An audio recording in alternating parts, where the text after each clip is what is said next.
ಜೈ ಶ್ರೀರಾಮ್. ನಾನು Ajith Bopnalli. Welcome to Ashwavega. ಮೊನ್ನೆ ನಮ್ಮ ಹೊಸ CM ಆಗಿ DK ಶಿವಕುಮಾರ್ ಅವರು ಬಂದ್ರಲ್ಲ, ಅವಾಗ ಒಂದಿಷ್ಟು ನಿರೀಕ್ಷೆಗಳನ್ನು ನಮ್ಮ ಕರ್ನಾಟಕದ ಜನರು ಇಟ್ಕೊಂಡಿದ್ರು. ಏನಪ್ಪ ಅಂತ ಕೇಳಿದ್ರೆ, ನಮ್ಮ ಹಣೆ ಬರ ಕೆಟ್ಟು ಈ 3 ವರ್ಷ ಈ ಗೊತ್ತಿಲ್ಲೇಶ್ವರ ಅಲಿಯಾಸ್ ಗೊತ್ತಿಲ್ಲ ಪರಮೇಶ್ವರ ಅಲಿಯಾಸ್ G ಪರಮೇಶ್ವರ ಅಂತ ಇದ್ರಲ್ಲ, ಅವರು ನಮ್ಮ ಹೋಮ್ ಮಿನಿಸ್ಟರ್ ಆಗಿದ್ರು. ರಾಜ್ಯದಲ್ಲಿ ಏನೇ ಆಗಲಿ, ಯಾವುದೇ ಕ್ರೈಮ್ ಆಗಿರಲಿ ಅಥವಾ ಯಾವುದೇ ಈ ಅಪರಾಧದ ಚಟುವಟಿಕೆಗಳಾಗಿರಲಿ, ಏನೇ ಕೇಳಿದ್ರು ಕೂಡ ನನಗದು ಗೊತ್ತಿಲ್ಲ, ನಾನು ಮಾಹಿತಿ ತಗೊಂಡು ಹೇಳ್ತೀನಿ, ನನಗದು ಅರಿವಿಲ್ಲ, ಮಾಹಿತಿ ಬಂದಮೇಲೆ ಮಾತಾಡ್ತೀನಿ, ಈಗ ನನಗೆ ಗೊತ್ತಿಲ್ಲ, ಇದೊಂದೇ ಮಾತು ಆ ವ್ಯಕ್ತಿಯ ಬಾಯಲ್ಲಿ ಬರ್ತಾ ಇತ್ತು. ಹೀಗಾಗಿಯೇ ಅವರಿಗೆ ಗೊತ್ತಿಲ್ಲ ಪರಮೇಶ್ವರ್ ಅಂತಾನೆ ಒಂದು ಹೆಸರು ಬಿದ್ದುಬಿಟ್ಟಿತ್ತು. ಖುದ್ದು ಇದನ್ನ ಅವರೇ ಹೇಳಿದ್ರು, ನನಗೆ ಗೊತ್ತಿಲ್ಲ ಅಂತ ಹೇಳಿ ಗೊತ್ತಿಲ್ಲೇಶ್ವರ ಅಂತ ಮಾಡಿಬಿಟ್ಟಿದ್ದೀರಲ್ಲ ಅಂತ ಸ್ವಲ್ಪ ಬೇಜಾರು ಕೂಡ ಮಾಡ್ಕೊಂಡಿದ್ರು.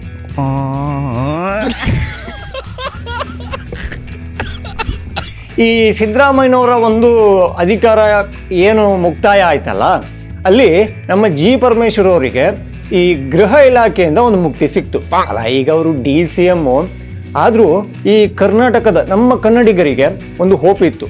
ಈಗ ಗೊತ್ತಿಲ್ಲ ಪರಮೇಶ್ವರ್ ಹೋಗಿದಾರಲ್ಲ, ಎಲ್ಲವನ್ನೂ ಗೊತ್ತಿರುವಂತಹ ಪ್ರಿಯಾಂಕ್ ಖರ್ಗೆ ಅವರು ಹೋಮ್ ಮಿನಿಸ್ಟರ್ ಆಗಿದ್ದಾರೆ, ಎಲ್ಲವೂ ಕೂಡ ಗೊತ್ತಿರುತ್ತೆ, IT-BT ಕೂಡ ಇದ್ದವರು ಅವರು ಕ್ವಿಕ್ ಆಗಿ ಈ ಅಪರಾಧಕ್ಕೆಲ್ಲ ಹೆಂಗೆ ಮೂಗ್ದಾರ ಹಾಕ್ತಾರೆ ನೋಡ್ತಾ ಇರಿ ಅನ್ನೋ ಒಂದು ಭರವಸೆ ಮನ್ಸೊಳಗೆ ಇತ್ತು.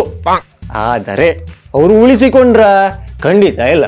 ಯಾಕೆಂದ್ರೆ ಅವರು ಆ ಅಧಿಕಾರ ಸ್ವೀಕಾರ ಮಾಡಿದ ದಿನದಿಂದ ಹಿಡಿದು ನಿನ್ನೆ ಬೆಳಗ್ಗೆ ಇವತ್ತಿನ ಬೆಳಗ್ಗೆ ತನಕನೂ ಕೂಡ ಮಾತಾಡಿದ ಒಂದೇ RSS. ರಾಷ್ಟ್ರೀಯ ಸ್ವಯಂ ಸೇವಕ ಸಂಘದ ರಿಜಿಸ್ಟರ್ ಆಗಿದೆಯಾ, ನಿಮ್ಮ ದಾಖಲೆಗಳನ್ನು ಕೊಡಿ ಅಂತ.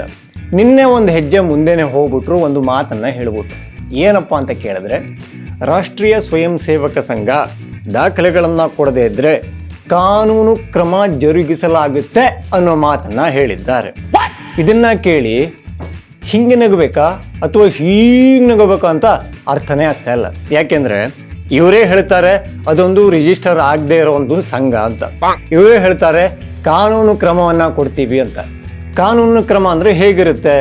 ಈಗ ಈ ಪ್ರಿಯಾಂಕ್ ಖರ್ಗೆ ಅವರಿಗೆ ಯಾರೋ ಜಾತಿನಿಂದನೇ ಮಾಡಿದ್ರಂತೆ, ಅವರ ಒಬ್ರು ಲಾಯರ್ ಇದ್ರಂತೆ, ಆ ಜಾತಿನಿಂದನೇ ಮಾಡಿದವರ ಮೇಲೆ ಒಂದು ನೋಟಿಸನ್ನು ಕೊಟ್ರಂತೆ. ಅಂದ್ರೆ ಅಲ್ಲಿ ಒಬ್ಬ ವ್ಯಕ್ತಿ ಅಂತ ಪರ್ಟಿಕ್ಯುಲರ್ ಆಗಿದ್ದಾರೆ, ಇವರೇ ಹೇಳ್ತಾರೆ ಅದು ನೋಂದಣಿ ಆಗಿಲ್ಲ ಅಂತ.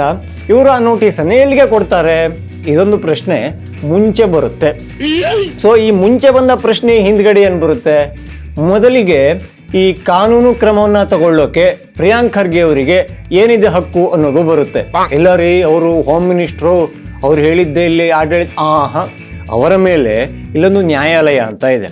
ಅವರು ಯಾರಿಗೆ ಯಾವ ವಿಳಾಸಕ್ಕೆ ಯಾವ ವ್ಯಕ್ತಿಯನ್ನ ಸಂಬೋಧಿಸಿ ಈ ನೋಟಿಸನ್ನ ಕೊಟ್ಟಿದ್ದಾರೆ ಅನ್ನೋದು ಕೂಡ ಮ್ಯಾಟರ್ ಆಗುತ್ತೆ. ಅದ್ರ ಮೇಲೆ ಇಲ್ಲಿ ಕೋರ್ಟಿಗೆ ಕೂಡ ಹೋಗಬಹುದಾದ ಸಾಧ್ಯತೆಗಳಿದ್ದಾವೆ. ಸೊ ಇವೆಲ್ಲವನ್ನು ಕೂಡ ನಮ್ಮ ಪ್ರಿಯಾಂಕಣ್ಣ ಆಲೋಚನೆ ಮಾಡಿದ್ದಾರಾ? ಇದನ್ನ ಒಂದು ಪ್ರಶ್ನೆ ಕೇಳಲೇಬೇಕಾಗುತ್ತೆ. ಜೊತೆಗೆ ಮೊನ್ನೆ ಒಂದು ಲವ್ ಲೆಟರ್ನ ಬರೆದಿದ್ರು. ನನಗಲ್ಲ ಈ ಮೋಹನ್ ಭಾಗವತ್ ಅವರಿಗೆ ಇದೇ RSS ಸಂಬಂಧಪಟ್ಟಂತೆ ದಾಖಲಾತಿಗಳನ್ನ ಕೊಡಿ ಅಂತ. ನಿನ್ನೆ ಮಾತಾಡುವಾಗ ಒಂದು ವಿಚಾರವನ್ನ ತೆಗೆದ್ರು. ಏನಂದ್ರೆ 100 ವರ್ಷ ಇರೋ ಸಂಘಟನೆ ಅದು, ದೇಶಭಕ್ತರ ಸಂಘ ಅದು, ದಾಖಲಾತಿ ಇರಲೇಬೇಕು, ಎಲ್ಲೋ ಒಂದ್ ಕಡೆ ಇಟ್ಟಿರ್ತಾರೆ, ಅದನ್ನ ಹುಡುಕ್ಬೇಕು, ನಮಗೆ ಕೊಡಬೇಕು ಅಂತ ಹೇಳಿದ್ರು. ಸೊ ಇವ್ರು ಈಗ ರಾಜ್ಯದಲ್ಲಿ ಕಾನೂನು ಸುವ್ಯವಸ್ಥೆ ಕಾಪಾಡಬೇಕು ಅಂತ ಅಧಿಕಾರವನ್ನ ತಗೊಂಡವರು, ಅವರು ದೇವರಾಣೆ ಅದರಲ್ಲಿ ಯಾವುದೇ ಆಸಕ್ತಿಯನ್ನ ಇಟ್ಕೊಂಡಿಲ್ಲ. ತಾವು ಇದ್ದಷ್ಟು ದಿವಸ ಅಲ್ಲಿ ಮೇಲೊಬ್ಬ ಬೊಂಬೆ ಆಡ್ಸೋನು ಇದ್ದಾನಲ್ಲ, ರಾಹುಲ್ ಗಾಂಧಿ ಅಂತ, ಅವರಿಗೆ ಒಂದಿಷ್ಟು ಪ್ರೀತಿಯಾಗುವಂತಹ ಕೆಲಸಗಳನ್ನ ಮಾಡೋಣ, ಅವರ ಕಿವಿಗೆ ಈ ಕರುಣಾನಂದ ಅಂತಾರಲ್ಲ, ಆ ಥರದೊಂದು ಹೇಳಿಕೆಗಳನ್ನ ಕೊಡೋಣ ಅಂತ RSS ಇಂದ ಬಿದ್ದಿದ್ದಾರೆ. ನಿಮ್ಗೆ ಅನ್ಸುತ್ತಾ ಪ್ರಿಯಾಂಕ್ ಖರ್ಗೆ ಅವರಿಗೆ ಕರ್ನಾಟಕದಲ್ಲಿ ರಾಷ್ಟ್ರೀಯ ಸ್ವಯಂ ಸೇವಕ ಸಂಘವನ್ನ ಬ್ಯಾನ್ ಮಾಡಕ್ ಆಗುತ್ತೆ ಅಂತ? ನನಗಂತೂ ಖಂಡಿತ ಅನ್ಸೋದಿಲ್ಲ. ಯಾಕೆಂದ್ರೆ ಅವರೇ ಹೇಳ್ತಾರೆ ಇದು ನೋಂದಣಿ ಆಗದೆ ಇರುವಂತಹ ಒಂದು ಸಂಘ ಅಂತ. ನೋಂದಣಿ ಆದ್ರೆ ಏನಾಗುತ್ತೆ? ಅದಕ್ಕೊಂದು ರಿಜಿಸ್ಟ್ರೇಷನ್ ನಂಬರ್ ಬರುತ್ತೆ, ಒಂದು ಪರ್ಟಿಕ್ಯುಲರ್ ಬಾಡಿ ಅಂತ ಆಗುತ್ತೆ, ಅವರಿಗೆ ನೋಟಿಸ್ ಕೊಡ್ಬೋದು. ಹಾಗೆ ನಿನ್ನೆ ಇನ್ನೊಂದು ಮಾತನ್ನ ಅವರು ವಿಚಾರವನ್ನ ಪ್ರಸ್ತಾಪ ಮಾಡಿದ್ರು. ಏನಂದ್ರೆ, ನಾನು ಕಾಯ್ತೀನಿ ಉತ್ತರಕ್ಕೆ, ಈಗ ಪತ್ರ ಬರೆದಿದ್ದೀನಲ್ಲ ಆ ಉತ್ತರ ಬರೋಕ್ಕೆ ತಿಂಗಳುಗಟ್ಟಲೆ ಬೇಕಾದರೂ ಕಾಯ್ತೀನಿ, ತಾಳ್ಮೆಯೇ ನನ್ನ ಪರಮ ದೈವ ಅಂತ ಮಾತಾಡ್ಬಿಟ್ಟಿದ್ದಾರೆ. ಅಂದರೆ ತಿಂಗಳುಗಟ್ಟಲೆ ಕಾಯ್ತೀನಿ ಅಂತ ಹೇಳಿದ್ದಾರೆ, ಆದರೆ ಎಷ್ಟು ತಿಂಗಳು ಕಾಯ್ತೀನಿ ಅಂತ ಹೇಳಿಲ್ಲ. ಅಂದರೆ ಇನ್ನೊಂದು 24 ತಿಂಗಳುಗಳಿಗೆ ಮತ್ತೊಂದು ಇಲೆಕ್ಷನ್ ಬರುತ್ತೆ. ಮತ್ತೆ ಆಯಿತು, ಕಾಂಗ್ರೆಸ್ಸೇ ಗೆದ್ದರೂ ಕೂಡ, ಇವರೇ ಮತ್ತೆ ಹೋಮ್ ಮಿನಿಸ್ಟರ್ ಆದರೂ ಕೂಡ ಮತ್ತೆ ಕಾಯುವಂತಹ ಪ್ರಸಂಗ ಬರಬಹುದಾ? ಅಲ್ಲ, ಕಾದು ಕಾದು ನಾ ಕುಳಿತಿರುವೆ ಎಂದು ನೀ ಇಲ್ಲಿಗೆ ಬರುವೆ ಅಂತ ಆ ಪತ್ರಕ್ಕೆ ಉತ್ತರಕ್ಕೋಸ್ಕರ ಎಷ್ಟು ದಿವಸ ಕಾಯ್ತಾರೋ ದೇವರೇ ಬಲ್ಲ.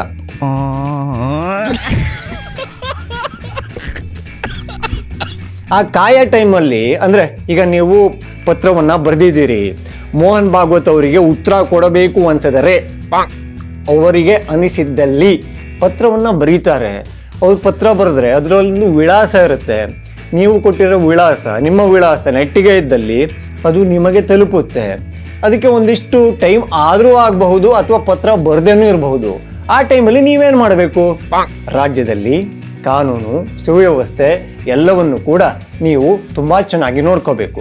ಅಪರಾಧ ಮುಕ್ತ ಕರ್ನಾಟಕವನ್ನ ಒಂದು ತಯಾರು ಮಾಡೋಕ್ಕೆ ನೀವು ಮುಂದೆ ಆಗಬೇಕು. ಬೆಂಗಳೂರಲ್ಲಿ ಹಾಡು ಹಗಲೇ ಎಲ್ಲಿ ಬೇಕಾ ಅಲ್ಲಿ ಕ್ರೈಮ್ಗಳು ನಡೀತಾ ಇದ್ದಾವೆ. ನಿಮ್ಮ ಇಲಾಖೆಗಳಿಗೆ ಒಂದಿಷ್ಟು ಜವಾಬ್ದಾರಿನೇ ಇಲ್ಲದಂತೆ ವರ್ತನೆ ಮಾಡ್ತಾ ಇದ್ದೀರಾ. ಇನ್ನು ನಿಮ್ಮ ಕಲಬುರಗಿ ಅಂತೂ ಹೆಂಗಾಗಿದೆ ಅಂತ ನಿಮಗೇ ಗೊತ್ತು. ಆ ಅಭಿವೃದ್ಧಿ ಕಾರ್ಯಗಳು, ಕೆಲಸಗಳು ನಿಮಗೇ ಪ್ರೀತಿ. ಸೊ ಇವೆಲ್ಲವನ್ನ ತಲೆಯಲ್ಲಿಟ್ಕೊಂಡು ನೀವು ಕೆಲಸ ಮಾಡೋದು ಬಿಟ್ಟು, ಇಲ್ಲ RSS ದಾಖಲಾತಿ ಕೊಡಬೇಕು, ಇಲ್ಲ ಅಂದರೆ ಕಾನೂನು ಕ್ರಮ ಅಂತ ಹೇಳಿದ್ದಾರೆ. ಸೊ ಈಗ ಇನ್ನೊಂದು ಪ್ರಶ್ನೆ ಬರುತ್ತೆ, ಕಾನೂನು ಕ್ರಮ ಅಂದರೆ ಏನೆಲ್ಲ ಆಗಬಹುದು?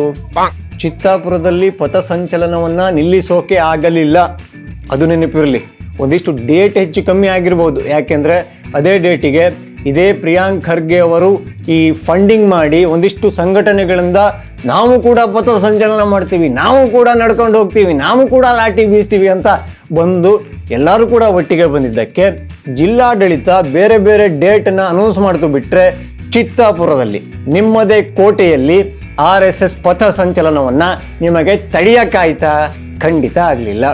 ಸೊ ಅಲ್ಲೇ ಏನು ಕಿಸಿಯೋಕ್ಕಾಗಿಲ್ಲ ಪ್ರಿಯಾಂಕ್ ಖರ್ಗೆ ಅವರೇ.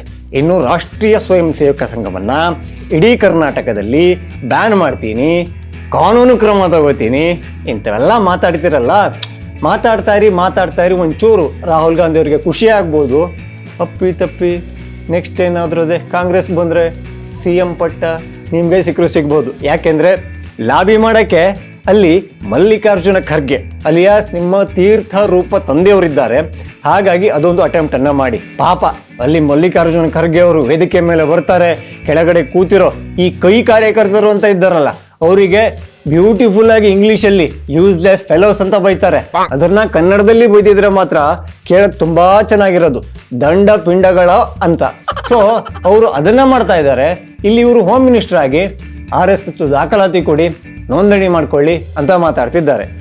ಅವರ ಕೆಲಸ ಅಲ್ಲಿ ಹೈಕಮಾಂಡ್ ಆಗಿ ಎಲ್ಲಾ ರಾಜ್ಯದ ಕಾಂಗ್ರೆಸ್ ಅನ್ನ ಬಲಪಡಿಸೋದು ಎಲ್ಲದೂ ಆಗಿತ್ತು. ಕರ್ನಾಟಕ ಕೂಡ ಅವರ ಪಾರ್ಟೇ. ಆದರೆ ಅಧಿಕಾರದಲ್ಲಿರುವ ಕರ್ನಾಟಕದಲ್ಲಿ ಇನ್ನೇನು ಕಿತ್ತು ದಬಾಕೋದು ಏನೂ ಜಾಸ್ತಿ ಇಲ್ಲ. ಅಧಿಕಾರ ಇಲ್ಲದೆ ಇರೋ ರಾಜ್ಯಗಳು ಸಿಕ್ಕಾಪಟ್ಟೆ ಇದ್ದಾವೆ. ಅಲ್ಲಿ ಒಂದಿಷ್ಟು ಅವ್ರು ಕೆಲಸ ಮಾಡಬೇಕಿತ್ತೇನೋ, ಅದನ್ನ ಬಿಟ್ಟು ಇಲ್ಲಿ ವೇದಿಕೆ ಮೇಲೆ ಬರೋದಂತೆ.